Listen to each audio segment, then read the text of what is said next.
Hello and welcome to AlexStaniforth. I am absolutely over the moon to have you on our Create Brave series of conversations, partly because I have followed you for, I think, about 4 years on Instagram. I followed your adventures and I followed your running and the ups and the downs of that. And having got to know you to some extent through Instagram, led me to kind of uncover a little bit more about your story and your background and where you came from, and also the things that you're doing now and the work you're doing now. And really, all of that means I almost don't know where to start with this conversation, because there's so much that we can talk about. And I'm really hoping that over the next hour or so, we can really dig into what it is that makes you the person that you are, because I think that it's hugely inspiring. It has been for me anyway, following your journey. So Alex is an adventurer, an athlete, a charity founder, a speaker, an author. The list goes on. But I'm going to start, Alex, with that word adventurer, because what does that really mean? And how did you become to own that as your identity?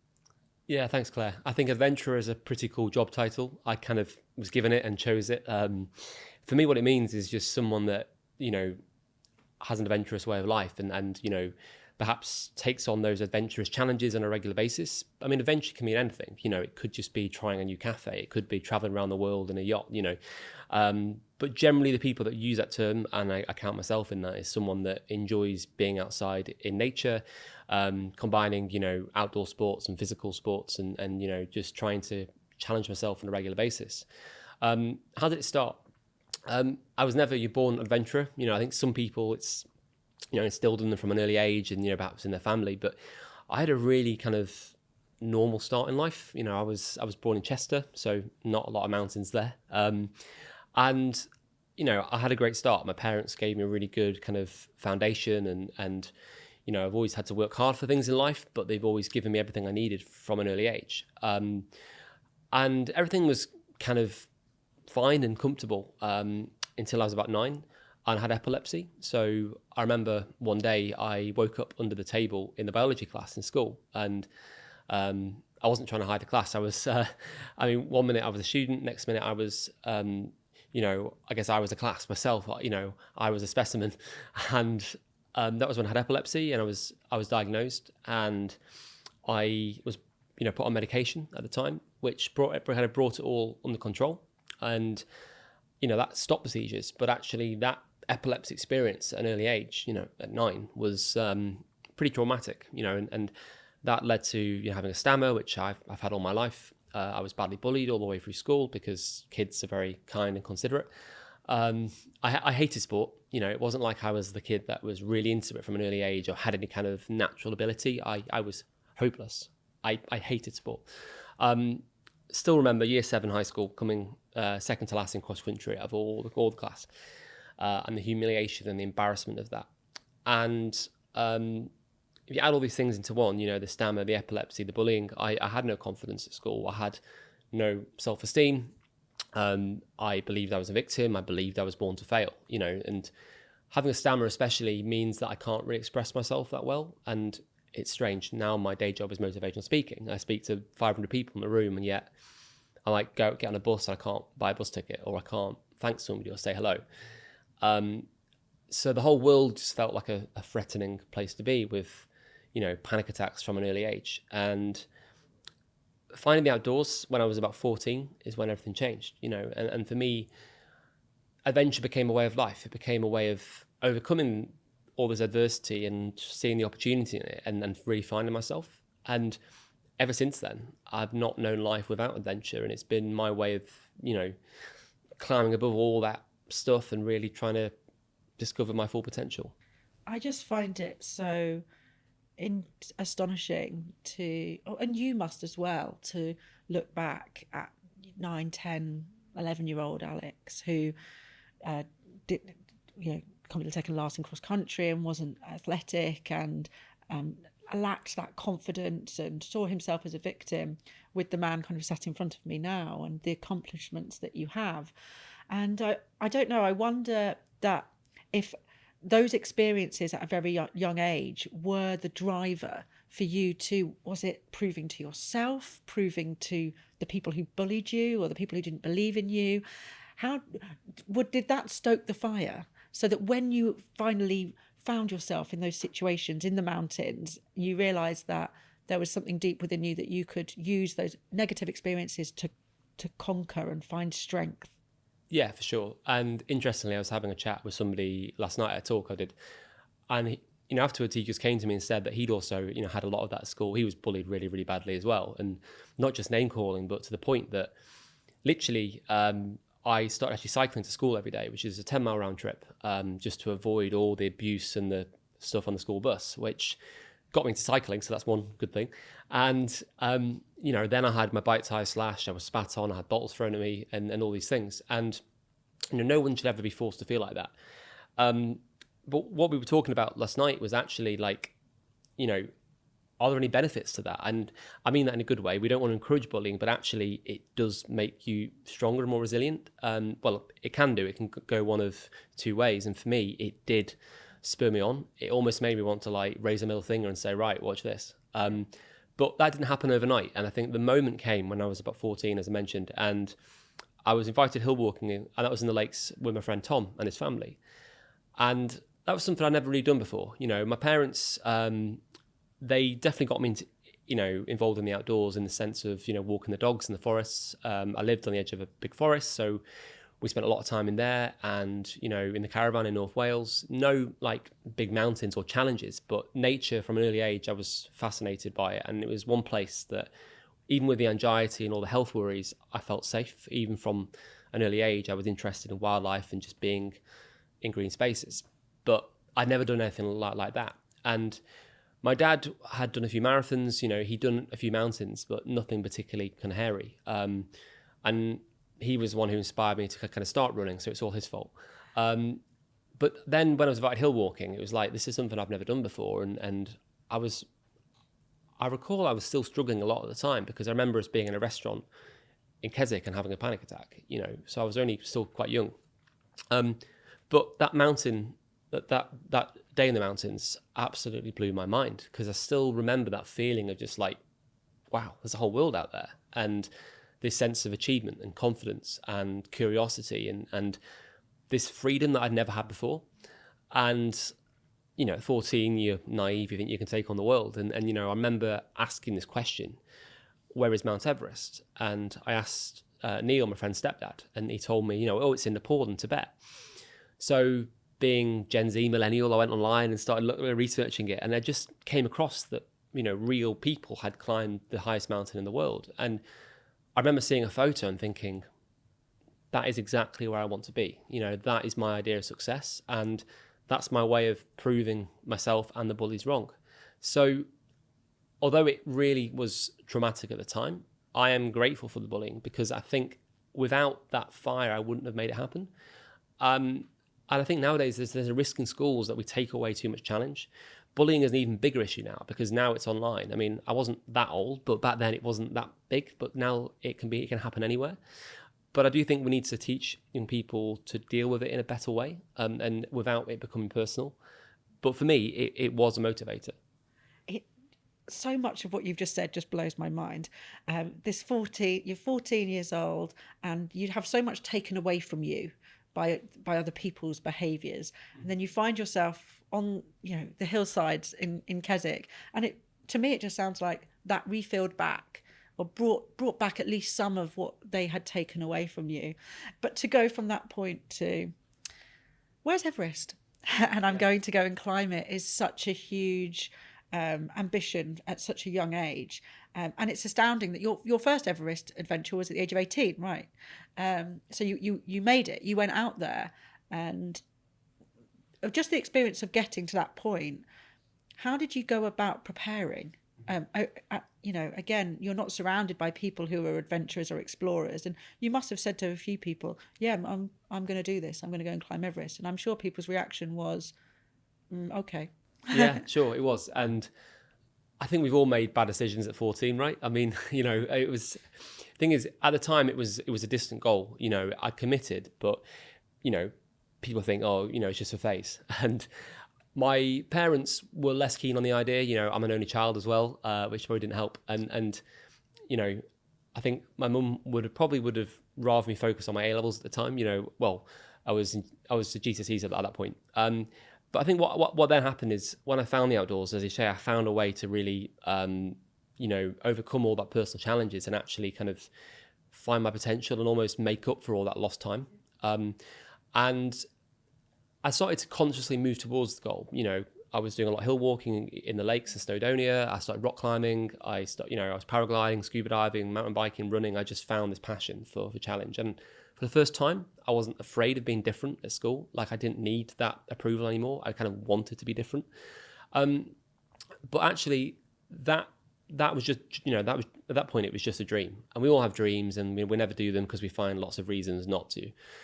But then I was about 16, and that was when I did the National Three Peaks, which was like my first big challenge, and I think my confidence grew and grew and grew. And then as the confidence goes, as we know, that bar gets higher and higher, and then suddenly you do a next challenge. It's like doing a 5K, then a 10K, then a marathon, as you know. And I then got injured, and so I couldn't run, I couldn't cycle, I couldn't train for the best part of a year, and it was kind of chronic shin pain, which I later found out was just a growth spurt. But at the time, I remember kind of I'd lost that coping mechanism. I'd lost my kind of new identity as such, and I'd had a really busy year because that was the Olympic torch year. So I got chosen, to do that in Chester, which was like the biggest honour, and had this massive buzz, and suddenly nothing. And after various tests and scans, I saw a consultant at the hospital. He just said to me, he just literally shook his shoulders and said, maybe you won't be able to train properly again. Maybe you're just going to have to find something else. And at that time, I was really big on running. I was entering races, and, while my friends were being kicked out of pubs for being underage, I was being kicked out of half marathons for being underage. And suddenly, I was lost. And that led to anxiety and depression for the first time. Then because I couldn't run, then it's bulimia as well. So I had this kind of double whammy of depression and bulimia, both kind of feeding off each other. And so I was like the lowest point I'd ever known. And, I know I was only young, so I don't know much, but at the time it felt like a pretty long time. And I remember at the end of that year, a good friend of mine, Rich, had sent me the book by Bear Grylls called Mud, Sweat and Tears. And clearly I'm not Bear Grylls, but what that story did was give me hope, because it's the story of how Bear broke his back in a parachuting accident. He then had to learn to walk all over again. Then he climbed Everest 18 months later. So that was like the light bulb in my head at that point of desperation, of trying to find a way out of this kind of hopelessness, that I knew what I had to do. And I think setting goals gives us purpose. It gives us direction. I didn't feel like I had anything else to lose. So I committed, and I said, right, in 2014, I would be the second youngest Brit. So I realized I had my hook. I had my kind of deadline, and I set the date. And only then did things start to happen. I soon realized the biggest challenge wasn't going to be just a mountain. It was going to be getting to the mountain, and getting a place on an expedition was going to cost around $50,000. Now, my parents weren't that supportive. My job as a pot washer in a local pub wasn't going to pay for it. I was doing A levels at the time. My parents weren't going to sign me a check. My dad said that was a lot of money for a holiday, although he would say that being born in Yorkshire.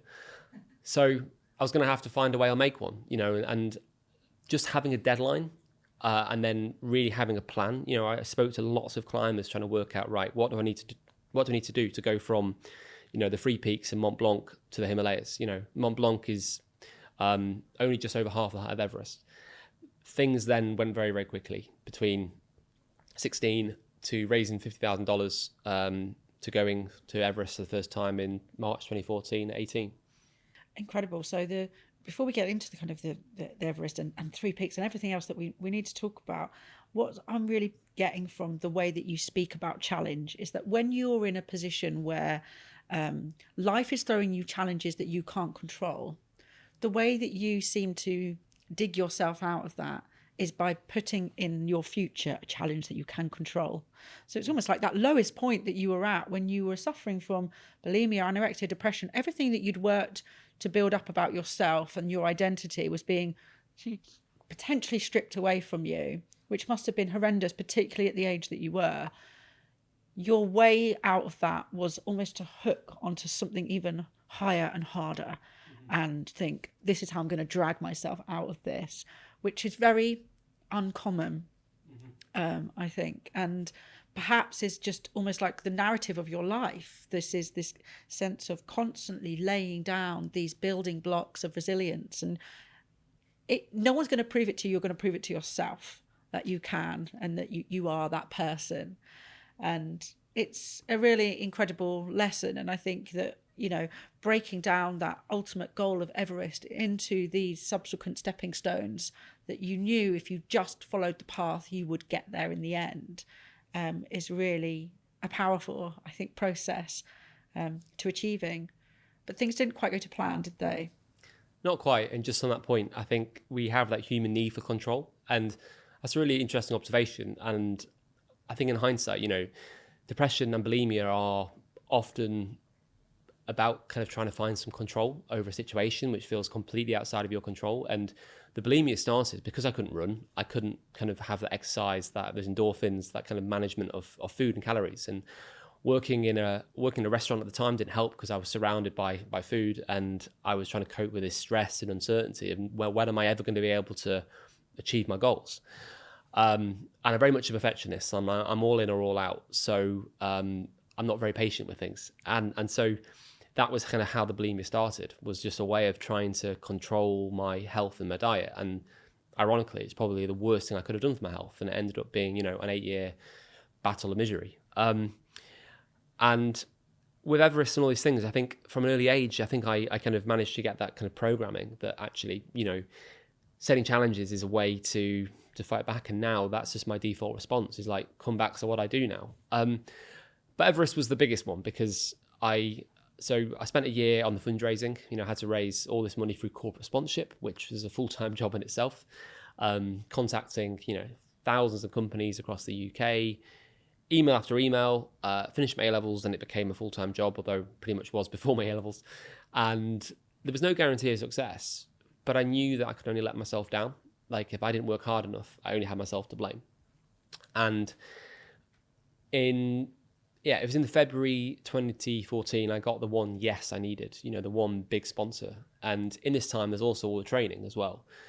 And I can't tell you how it felt to actually get the place on expedition. I was with a guy called Tim Mosedale, who I'd done my first rock climb with in the Lake District, and he'd been my inspiration. He'd been the one that had kind of mentored me through that process. And flew out on this 2-month trip, which was just a surreal experience. Just getting to that point itself felt like a journey before I even got on the mountain. A day before we got to base camp, there was a massive avalanche, which sadly killed 16 people, which at the time was the biggest like event and tragedy in Everest history. And so after a week of kind of watching and waiting, we had to go home without stepping a single foot on the mountain. Now, obviously, we can't complain. We're going home safe to our families in the UK. But what that did was give me an important lesson around failure, because nowadays I think we're often conditioned to believe that, if we work really hard in life, we can have anything we want. The mountain doesn't give a damn, and I could complain about it, or I could find the opportunity. And, so much in life is outside of our control, but we can control our mindset, our effort level, and where we focus our attention. So after kind of, feeling a bit sorry for myself, I made a plan B, really. But yeah, the first trip was probably the most expensive base camp trek in Everest history. And I would be interested in just get your take on the concept of resilience. It's a word that you've mentioned a couple of times, and it's a word that I keep coming back to just in my own life, and nothing like the challenges that you do, but I do believe in that setting challenges and working towards a goal and owning the failures and setbacks along the way is very, very valuable in not just, when you're out there doing those things, but in everyday life as well. And so these experiences that you've had, the ones that you can kind of shout about, the big shiny, I've been to Everest and I've completed 3 peaks and I've done all these things. How do they play out in your everyday life? How do you feel that they've changed you as a person? Yeah, I think resilience is always the big question, and I think there is intentional resilience, as you say. It's like going out and doing an ultra marathon is going to make you more resilient. Well, it's either going to make you or break you, but you learn something from it. And then there's the resilience to deal with things that happen in everyday life that we don't expect. The health scare, the family issue, losing the job, all these things like the pandemic that come out of the blue. Now, I do think some people are more naturally resilient due to their experiences. And I think having that childhood adversity, which wasn't that bad, it could have been a hell of a lot worse, but you only know what you know, really conditioned me in that sense, which perhaps made me more resilient from an early age. But I think what I've learned from the outdoors is that we can train resilience. It is a skill. It's something that comes and goes. It can be based on our physical health. It can be based on our emotional health. So if you have a bad night's sleep, you're going to be less resilient. You're going to get maybe a bit more tearful or a bit more stroppy if somebody gets in the way, which maybe that was me this morning on the train, actually, because I was tired. But, I think it's something we have to maintain. It's not like something that we either are, it's not a black or white thing. And what I found from that in everyday life is that I'm just so much more tolerant. I mean, when you've experienced an earthquake on Everest, when the bus is 5 minutes late, you're not really that fussed. It gives you perspective, but it also gives you confidence and competence that when life throws something at you, you can deal with it. Yeah. And that makes a big difference. I just relate to that so hard because I love to run long distances. It's something that I've been building up and working on so that it's now become really an intrinsic part of, I think, of who I am. And it really has got nothing.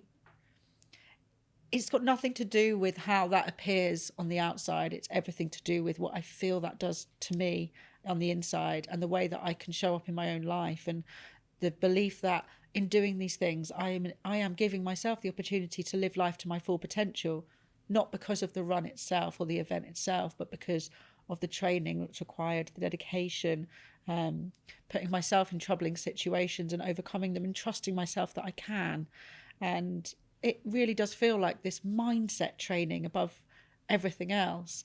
I guess that for you, as you're in your role and your career as a speaker, and to couple that with the fact that you have a stammer and you've experienced bullying because of that, to now see you stand on a stage and to be able to have the mindset that, yeah, I can do this and I deserve to be here.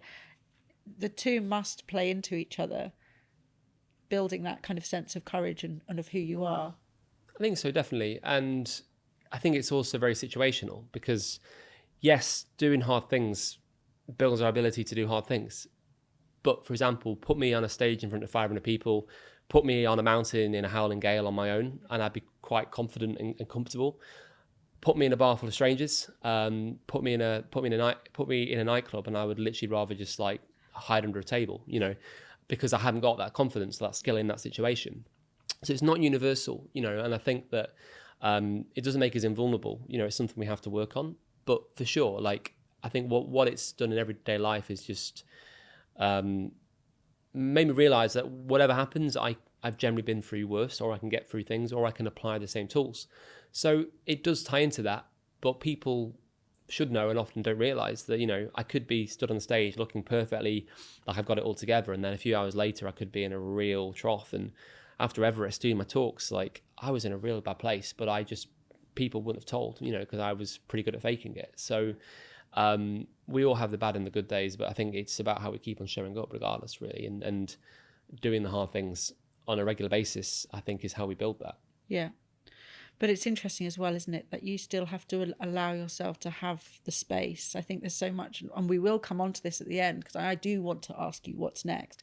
But I also know that there is, when you label yourself as an adventurer, or people are used to hearing about your next adventure, it's very tempting just to kind of say, what's next, Alex? What are you doing? Almost at the finish line of one thing to say, our expectation is that you are going to go on and do something else. And that must be tough sometimes. How do you deal with almost that burnout? Does that ever happen? Is it always almost a point where it kind of implodes and you need that break? How do you cope with that? Yeah, I mean, trying to find balance in life is the big question, and that whole kind of like work-life balance thing, if it exists, especially after the pandemic, is even harder. I think for me, my main work is speaking. That's my kind of day job, and it's the best job in the world because I get to travel and see some amazing places and people and share my story. And that allows me the flexibility and the freedom to, do stuff for the charity, to travel, to do adventures as well, and to spend my time where I make my biggest impact.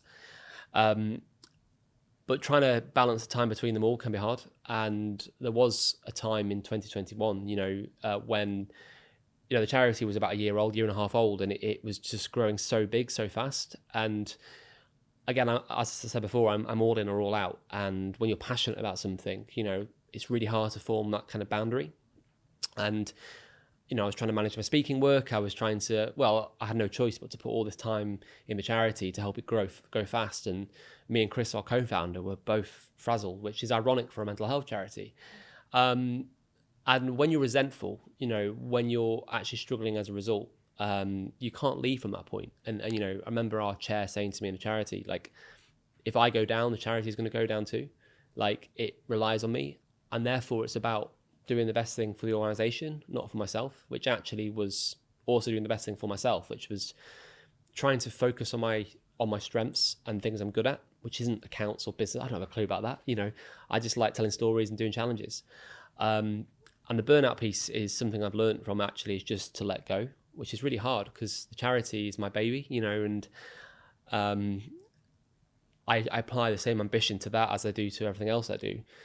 But we can't help anybody when we're burnt out. And I talk a lot about as well in my talks is, that kind of how being resilient is about how we recharge. It's not this like stoic British idea of how you keep on pushing and, keep going. It's like an ultramarathon. If you don't stop and recharge and eat a lot and stop at checkpoints, you're not going to make it. And that's the main thing I learned from that was just actually knowing when to step back to be able to go forward. And sometimes you get that balance wrong. Sometimes I pushed it too far and I've hit the deck.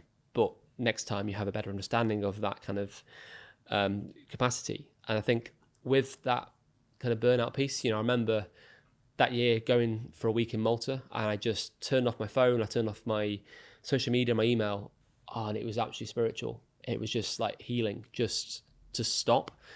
And I'm slightly better at saying no to things now. I want to do everything, but like ask myself the question, where can I make my biggest impact? And if it's not a hell yes, then it's a no.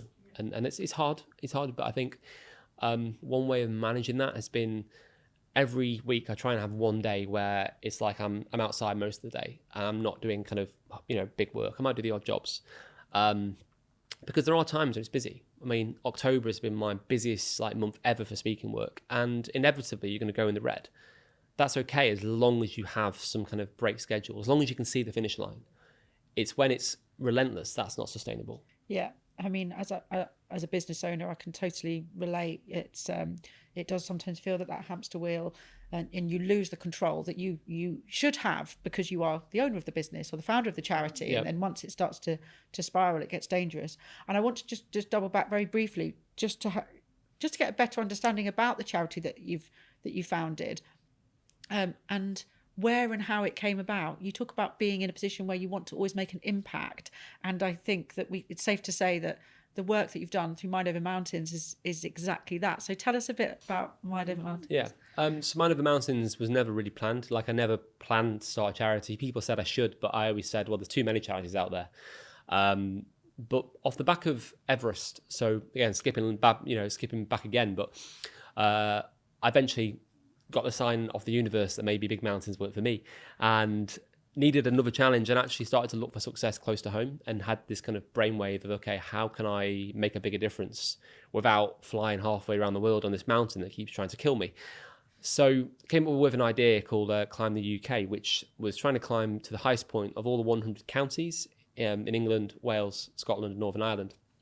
So like a 5,000 mile human powered, walk, run, cycle, kayak.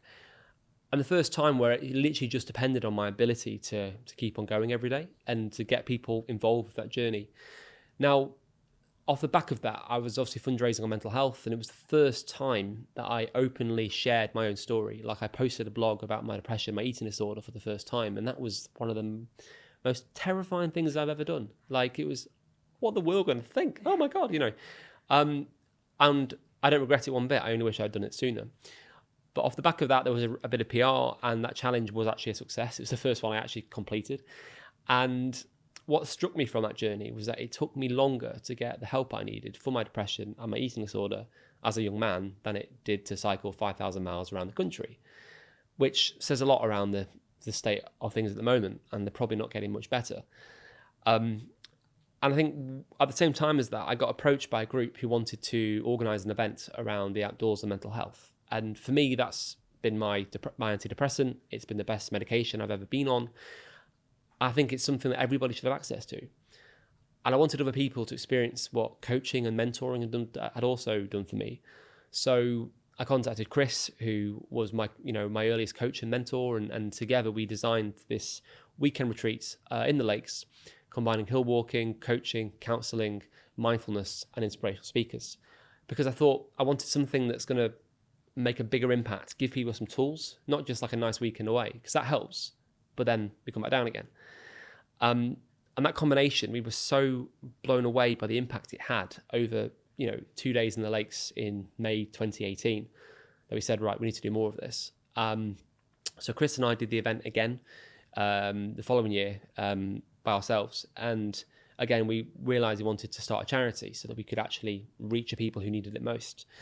And so Mind Over Mountains was born in, officially a charity in August 2020.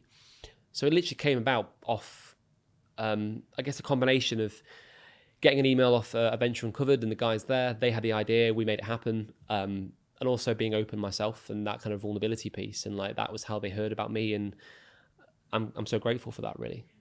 And since then, you've like continued to share your story so openly and vulnerably. And how does it feel now? Obviously, the first time that blog went out into the world, I can imagine.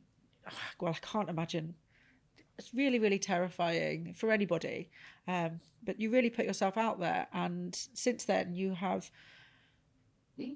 generously shared the experiences that you've had in order to help others. Does it still feel scary, or is it something that you find that you can just talk about? When you talk about it, do you still reach back into the feelings that you used to have? And how is it for you? Yeah, talking about it gets easier and easier, like most things with time and practice. But incidentally, I remember being in Manchester Piccadilly Station in 2016. I still recall, sat down, probably waiting for a train, probably one that was cancelled, and looking down on my phone, I read an article in The Guardian by a guy called Tom Fairbrother, who was a sub-elite marathon runner. He also had bulimia. And it was the first time I'd ever heard a story from somebody else, a bit like me. I mean, he was a lot faster than me, who had a similar issue, and that kind of feeling of, oh, I'm not on my own, and it's not like something's actually wrong with me. And that actually this is something that maybe I can't deal with on my own. And that was game changing for me, because I then saw it as an opportunity to help other people who might feel alone or like it's something wrong with them. And that's what gave me the courage to then perhaps ask for help myself, and going to the GP and asking for help for the first time. I remember just like being like, in floods of tears, really. It was overwhelming. But I only, had an amazing positive response. And I think since then, like, I almost get to the point now where I worry that I'm oversharing, like I'm too open. There is always that inner little niggle and doubt about these things. And, I reflect from that moment to, breaking down in tears to my doctor, to speaking about it to 300, 400 people. And it feels now like I'm just talking about, running or the weather. But as soon as I framed it about helping other people rather than myself, I think that was when everything changed, and it suddenly became easier. The feelings are still there. It's more because of how people respond to it. Some people, and there is still a stigma that exists, it can still be uncomfortable. But that's kind of why we need to talk about it. Yeah, and I think particularly as a man, a young man who is, for some people will be on a pedestal as an adventurer and the achievements that you have. There is a lot of misinformation and misunderstanding, particularly around eating disorders for men, and particularly around understanding nutrition within the sports world. And that seems to be getting more complex and full of more misinformation all the time, partly due to social media. And so I actually feel that the story that you tell needs to be told even louder, which is one of the reasons why I wanted you to come onto this podcast and to continue to share it and to give you the platform to do so, because all I see is so much value, and we talk about impact. I see the potential of the impact that you can have on anybody who could listen to this and go, wow, there is someone out there that feels like me, because you don't often have men who are able to articulate their own personal experiences of eating disorders, who are also then managing being an athlete, having been an athlete for a very long time. So I think it's extremely powerful, and just, thank you for being somebody who's prepared to put themselves out there in order to do that. You mentioned the word courage, and courage is like a really important word to me. I mean, this podcast is called Create Brave, and I think quite a lot about the word brave. It's an important one to me. I feel like when I put myself through challenging situations or difficult experiences, I'm building my resilience, and I'm building my my bravery, my capacity to step into the unknown and to do things, even though I'm scared of doing those things, but I'm going to do them anyway. And my first question on that is whether you see yourself as someone who is brave, and also what the word means to you. Great question. Just on that, actually, so Tom Fairbrother, who I mentioned, who was like my inspiration to actually ask for help, and after years of suffering on my own and trying to manage it on my own, because I was the adventurer, the athlete, the tough person, his project was called Train Brave, interestingly, because I think for me that was one of the bravest things I've ever done. I wouldn't necessarily call myself a brave person. I think there's a big difference between bravery and courage. Bravery being more, in the moment, it's reactive. So if you see like a burning building, you're going to run in and save somebody without much thought. Courage for me is more the proactive thing. It's more, okay, I want to do the skydive in 6 months, even though I'm scared of heights. It's okay, I'm going to ask for the job promotion. I'm going to, have that conversation, which is difficult. It's that decision to do something despite knowing it's going to scare you. And I think there are things I've done that have been courageous. I know a lot of people that are courageous and have inspired me. And I think, the second part of your question, sorry, I got the first one around what it means to you, but also, do you think that you of yourself as a brave person? So yeah, I think what it means, if we look at it in terms of courage, I think that is more proactive. I think bravery is kind of a trait that some people naturally have, a bit like resilience, and it happens instinctively. It's not something that you either are or you're not. It just happens. It's like that intentional reactive resilience, isn't it? Yeah, I guess. Yeah. And, people say to me a lot, oh, you're brave speaking up in front of audiences, or you're brave doing all these challenges. And for me, courage is that ability to put yourself in the deep end and learn to swim. And the bravest people I know are the ones that keep showing up regardless of what they're going through. I think back to Everest, after the earthquake, we came back down to base camp after 2 days, and it was like a plane crash. It was gone. And yet the Sherpas, despite some of them losing their homes, we lost 3 of our own team. 9,000 people across Nepal had died. It was a disaster.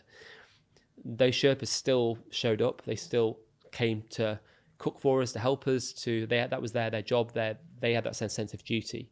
The fact that they turned up with a smile on their face and did what they wanted to do, or what they felt they had to do, that for me is courage. I have a great friend called Jeff Smith, who has been one of my biggest inspirations as well. And he's openly shared recently, he has Parkinson's, and he has shown that with this amazing courage to say, actually, I'm not going to let this thing win. I'm going to show what I can do with this. And he's still running and doing challenges. And despite knowing what he's going through, the fact that he keeps showing up and uses that and doesn't let it stop him, and he shares how he's feeling, I think that for me is bravery.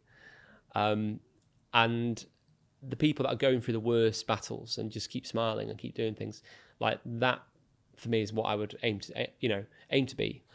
But again, it's relative on the situation. For me, I'm not that scared speaking to a big room of people. As I said, put me in a bar full of strangers or something like that, and I would be out of my depth. I'm not that big on like kind of the really big scary stuff. I wouldn't like base jump, for example. There's a lot of things I wouldn't do, but I'm perfectly happy, on a mountain on my own in a gale or, or paragliding, something like that. So it's all relative. If it's not scary, you could kind of, if it doesn't feel scary to you, you can argue, well, is that bravery? Yeah. I think it's relative to the situation. Yeah. Yeah, I totally agree. I have a big poster on the wall in my office that says "Courage is not the absence of fear," and I think that's something that really pushes me. I think to, like I said, kind of feel the fear and do it anyway. And that it's. I think it's almost like if you are not afraid, then it's not being courageous. It's always like feel the fear, embrace the fear, being able to have the mindset resilience to overcome the fear and build the trust in yourself that you can. It's powerful. And I think it is that, for me, it's that throwing yourself in the deep end, not knowing what's going to happen, and the fear and facing it anyway. Exactly as you say, that for me is how I would describe bravery. And courage the same way, but courage is more intentional. Yeah. And bravery is like a split decision moment to do something when you have no other choice. Yeah. I think that you have always been brave. I think when you hear your story and you think back to when you were at school and what you suffered and what you went through, getting on the bike and finding a way around it and dealing with that every single day and getting up to face the bullies that took so much away from you, you have always been brave. I think you are a brave person. That's kind of I just want to talk a little bit about what's next for you. And I don't mean in the sense of like, what's your next challenge, Alex? Come on, let's, because like I said earlier, that's not necessarily the point, is it? But in the same way that I want to know what's next for you, I also want to know what legacy are you building with the storytelling and the charity and the adventures and everything else. What's the next chapter? The next chapter is always a work in progress. And in terms of what's next, I think I spoke to you about this before, and just that loss of mojo at the moment in terms of running. I've had a really bad year with, that kind of challenge part of my life. Speaking's been amazing. Like, it's been my best year ever, and I've been all over the place. It's been great, and I'm grateful for that. So that kind of chapter of my life has been good. Adventure, not so much. And I think that for me, there is that, as you say, there is that almost expectation to keep doing something else and keep raising the bar and keep raising the bar. But the main thing I learned from Everest after the earthquake in 2015 is almost, if we keep chasing the next big hit, if success is always about the outcome, we're never going to be satisfied. We're never going to be content. And that doesn't mean, that doesn't give us an excuse not to do anything. But I think it's finding joy in the journey as well. And I think especially after long COVID in 2022, I realized that actually, I've got to manage my energy and my time very carefully because it's very finite. And not just to get caught in that kind of trap of chasing the next big thing all the time. Because after Everest, okay, it's the highest in the world, but there's harder things to do, there's bigger things to do. And it's just, for me, it's not a path to success or happiness. So saying that, I still need the adventures, but I feel it's a personal kind of itch. I get to a point where I'm like, something missing in my life, what is it? And it's normally that. But as we know, sometimes life gives us setbacks and challenges. And, on the long COVID thing in 2022, I got that after doing a 100-mile run in the lakes 2 days afterwards, which is not a great combination when you're already fatigued. That became a year of not being able to do much at all. And I was similar to where I've been all those years ago, and it was terrifying, really terrifying. But what that taught me was to find the challenge that meets you where you are at the time. And I started in open water, swims, and I can still take care of myself. I can still get in nature without having to rush and race and push myself. And it gave me an appreciation just for being in the moment and just doing it for the sake of doing it. But come back to what I do. And as soon as I could, I was setting challenges to get back to where I was. And it went from doing 100 miles in the lakes to running, 4 times 30 seconds. Because that's all my body could actually manage at the time. And since then, I've not really done any big challenges. My last big thing was the National Free Peaks Run in 2020, which is sort of running 450 miles in 9 days, which was not my wisest idea. And so I've always felt I've not done that, but I've had things that got in the way, obviously injuries and long COVID and then the pandemic. And so I've been doing kind of small things, but I don't feel I've really put myself in the deep end for a long time. But I think recently, I'm finding that every time I run, a different body part falls off. And, recently I tried my coast to coast runs in the summer, which was a bit of a disaster, 1 and 2. And my body's not recovered from that. So at the moment, I've just kind of told my coach, I need just to go back to just doing what I feel like and rediscovering why I do this in the first place.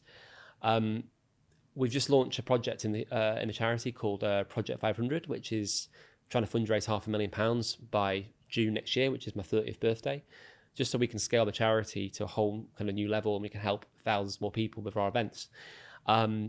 Originally, the plan to do that was, I'm going to do, these 4 big challenges. The first one was the coast to coast. That was my warm up. Well, I underestimated that one a little bit. So I've had to rethink that plan, and currently we've raised 150,000, but I've barely raised any of that. So while I can't do these things, my body doesn't seem to manage them at the moment. It's been trying to inspire other people, and I had some great friends doing some amazing daft challenges, like Dan and Will and Ben and a few other people have almost taken that baton for me. And I think we make a much bigger difference with other people, not on our own. So that's where I'm at the moment. I am planning a comeback, but my coast to coast disasters, I think, have taught me a lot this year. Yeah. And I think as well that part of what you do with, I don't know how much of this is intentional or accidental, is build this community and following. And you do that through your social media. I mean, that's how I came across you in the first place. I'm not quite sure how. I think it wasn't, maybe it was Three Peaks that I first kind of discovered you, and then was rooting for you every step of the way for that experience, and then the coast to coast and the others as well. And you've been able to do that by being very, very you about it. And you've used the platform in a way that feels comfortable to you. And what's the response like? What's it like having quite a significant following and have people who are engaging with your story in that way? And what does it feel like? I mean, I wouldn't say a significant following. I mean, I hate social. Well, I won't say. I can't say I'm in hate. I can't say I'm in hate being online. Because, I think actually media nowadays, being on social has a lot of, has a lot of positives and challenges. I mean, I think it was our friend actually Robin is how we met, and so if not, if not for actually being on social media, we wouldn't have, probably, I wouldn't be here now. I wouldn't have met some of my best friends and my partner all through that. So Instagram, I owe a lot to. And I think it offers you a platform. It offers you a great community to inspire people, to reach people, to actually fundraise. The downside to that is a lot of people, equate kind of success with your followers and your engagement and things like that. And I just don't get it. I really don't. It comes back to that thing of where can I make my biggest impact? For me, it's not making reels on Instagram. It's going out doing what I want to do and what I love doing and being true to myself. And I gave up on Instagram a while ago, but it does have its benefits. And I think I do feel a bit of a pressure. It's almost like if I'm not doing challenges, that I'm not valuable. And with my speaking, I don't want to be like a one-trick pony saying the same story over and over and over again. And I think some of the kind of like proper adventurers maybe get a bit miffed that I get all the speaking gigs and all the sponsors when I'm not really doing much. But it's more about the story, and being human and relatable. I think that's what I'm told. But I'm lucky again that, the brands I work with, I only work with like a small handful. They're often, a lot of brands are often interested only in the FKTs and all the elites. I'm not that person, and I'm very much want to be, the underdog, because I think more people can connect with that. But I work with brands that accept that I'm going to have times when I'm not doing challenges, when I'm injured, when there's setbacks, because every athlete experiences those things. And I'll only work with brands that, support that aren't trying to push me for things all the time. But there is that pressure, I feel, of needing to do stuff. And, it comes back to that just now and again, questioning your why you're doing these things and doing them for the right reason. But the Coast to Coast challenge was phenomenal. And, knowing people are rooting for you, it holds you accountable. When you're in the middle of the night, people are tracking you. You're thinking, well, I can't stop and have a nap, because people are watching you. And that community is what makes the challenges so rewarding. And, I'm grateful for that. And I don't take advantage of that. Yeah. Well, it's great. It's great being part of that community. And, before we close, I guess just one final question really about, there might be someone who's listening to this or watching this, and whether they know you, follow your journey or whatever, or this is the first time they've been introduced to you. And you've been talked so openly about having these ups and downs in life, and being at the bottom of the pit, really, of how you feel about yourself and life and goals and everything else, and you managed to hook yourself out of it through challenge. What would be the one thing that you would want to say to somebody who's perhaps in one of those chapters of their life? Is there anything that you could say that could try and help? There's lots I could say. I think the identity piece is really important, and for me, like, I still have that identity as an adventurer, and that's why I don't want to lose that. I keep that really dear to me, and at the moment the challenging thing has been that I feel like I'm losing that, but I'm just in a I'm just in a trough, and there's peaks and troughs in life. What I would say, I get contacted by a lot of people for advice on everything from speaking or starting a charity or fundraising or overcoming things, and I think commitment is the difference with people achieving their goals. A lot of people like the idea of doing these things, but they don't commit. They give themselves an easy way out. And I find that really frustrating, because having had that experience in Everest, I know how fragile life is, and I want to make the most of every drop and squeeze every last bit out of it. But I appreciate I have a very different drive and value set, so that's not going to be right for everybody. But I think if people know their why, if they know why they're doing something, that gives you a reason to get out of bed in the morning. If you're committed, you burn the bridges. It's like Everest. It was do or die for me, because I put myself in that position.